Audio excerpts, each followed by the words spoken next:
মামলা এবং প্রথমবারের মতো ভারতের মাটিতে টেস্ট খেলতে গেল বাংলাদেশ।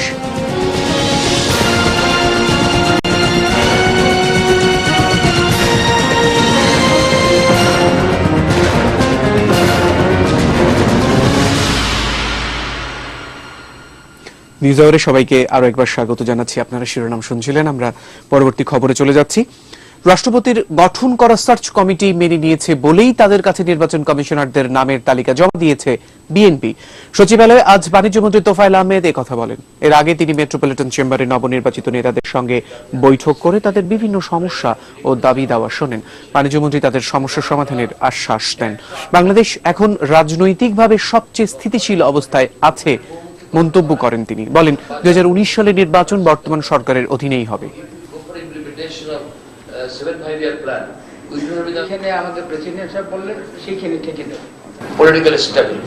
আমার তো মনে হচ্ছে যে কোনো সময় থেকে এখন নাও স্টেবল। মাননীয় রাষ্ট্রপতি নির্বাচন কমিশন গঠন করবেন, পুনর্গঠন করবেন, উনি সার্চ কমিটি গঠন করেছেন।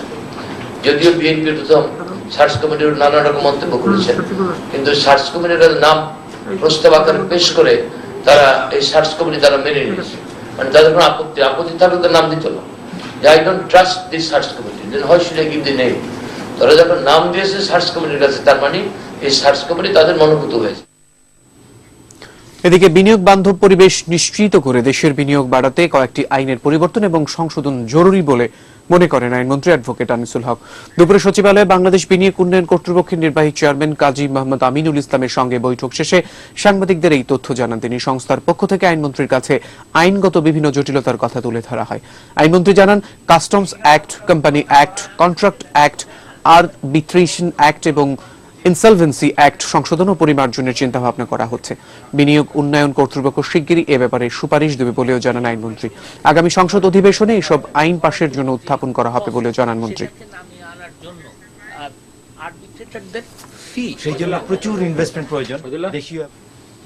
ধর্মের নামে মানুষ হত্যা কখনোই কাম্য নয় বললেন ঢাকা বিশ্ববিদ্যালয়ের উপাচার্য আ.ম.স. আরিফিন সিদ্দিক। ঢাকা বিশ্ববিদ্যালয়ের অপরাজেয় বাংলার পাদদেশে আয়োজিত আন্তধর্মীয় সম্প্রীতি র্যালির উদ্বোধনী অনুষ্ঠানে তিনি আরো বলেন, সাম্প্রদায়িক সম্প্রীতিই পারে বিশ্বে শান্তি বজায় রাখতে। বিশ্ববিদ্যালয়ের আন্তধর্মীয় ও আন্তঃসাংস্কৃতিক সংলাপ কেন্দ্র এবং বিশ্ব ধর্ম ও সংস্কৃতি বিভাগ এই র্যালির আয়োজন করে। 1 থেকে 7 ফেব্রুয়ারি জাতিসংঘ ঘোষিত বিশ্ব আন্তদেশীয় সম্প্রীতি সপ্তাহ উপলক্ষে আয়োজিত এই র্যালিতে বিশ্ববিদ্যালয়ের শিক্ষক শিক্ষার্থীরা অংশ নেন।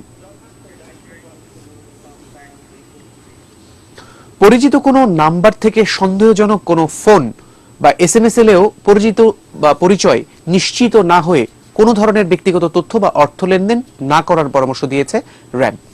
সকালে কারওয়ান বাজারের র্যাব কার্যালয়ে প্রতারণার নতুন কৌশল কল স্পুফিং চক্রের সদস্যদের গ্রেপ্তারের পর সংবাদ সম্মেলনে র্যাব এই আহ্বান জানায়। এ সময় র্যাব কর্মকর্তারা বলেন, কল স্পুফিং এর মাধ্যমে প্রতারক চক্র বিভিন্ন সরকারি কর্মকর্তাদের টার্গেট করে, তাদের নাম্বার ক্লোন করে এবং বিভিন্ন সময়ে বড় অঙ্কের টাকা হাতিয়ে নিয়েছে। আর এই লেনদেনের সবটাই হয়েছে বিকাশের মাধ্যমে। এই প্রতারক চক্রের উদ্ধার করা সার্ভার থেকে বিভিন্ন মোবাইল কোম্পানির কাস্টমার কেয়ারের নম্বরও পাওয়া গেছে।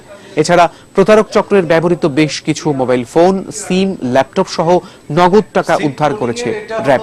গতরাতের এই চক্রের 9 সদস্যকে রাজধানীর উত্তরা থেকে আটক করা হয়। প্রয়োজন হয় না, নাম্বারই ক্লোন করা যায়। বেশ কয়েকটা অপরাধী চক্র সুকৌশলে বিভিন্ন সরকারি কর্মকর্তা, রাজনীতিবিদ এবং উচ্চ পর্যায়ের সরকারি ব্যক্তিত্বদের নাম্বার নকল করে স্পুফিং এর মাধ্যমে বিভিন্ন লোকজনের কাছে ফোন করে এবং তার নিজের পরিচয় গোপন করে যেই নাম্বারটা স্পুফিং করা হলো ওনার পরিচয় দিয়ে নানান কৌশলে অর্থ আদায়ের চেষ্টা করে। রংপুরে জাপানি নাগরিক কুনিও হুসি হত্যা মামলায় 8ম দিনের সাক্ষ্য গ্রহণ শেষ হয়েছে। সকালে বিশেষ জজ নরেশ চন্দ্র সরকারের আদালতে 4 পুলিশ কর্মকর্তা সহ মোট 5 জনের সাক্ষ্য নেওয়া হয়। এ নিয়ে 8 দিনে মোট 45 জনের সাক্ষ্য গ্রহণ করা হলো। আগামী 5 মার্চ পরবর্তী সাক্ষ্য গ্রহণের দিন ধার্য করা হয়েছে। তবে আজ বিশেষ আদালত নির্ধারিত 3 সাক্ষী হাজির না হওয়ায় অসন্তোষ প্রকাশ করেন বিচারক। তাদের পরবর্তী হাজির করতে সংশ্লিষ্ট কর্তৃপক্ষকে নির্দেশ দেন তিনি। 2015 সালের 3 অক্টোবর জাপানি নাগরিক কুনিও হুসিকে রংপুর কাউনিয়া উপজেলার সারাই ইউনিয়নের কাচু আলুটারি গ্রামে দুর্বৃত্তরা গুলি করে হত্যা করে।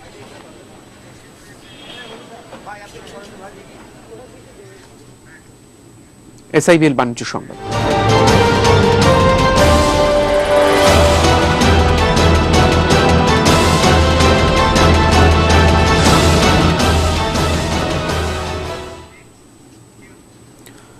ভারত ও বাংলাদেশের অটোমোবাইল ও উপকরণ নিয়ে দেশে প্রথমবারের মতো অনুষ্ঠিত হচ্ছে ইন্দো বাংলা অটোমোটিভ শো 2017।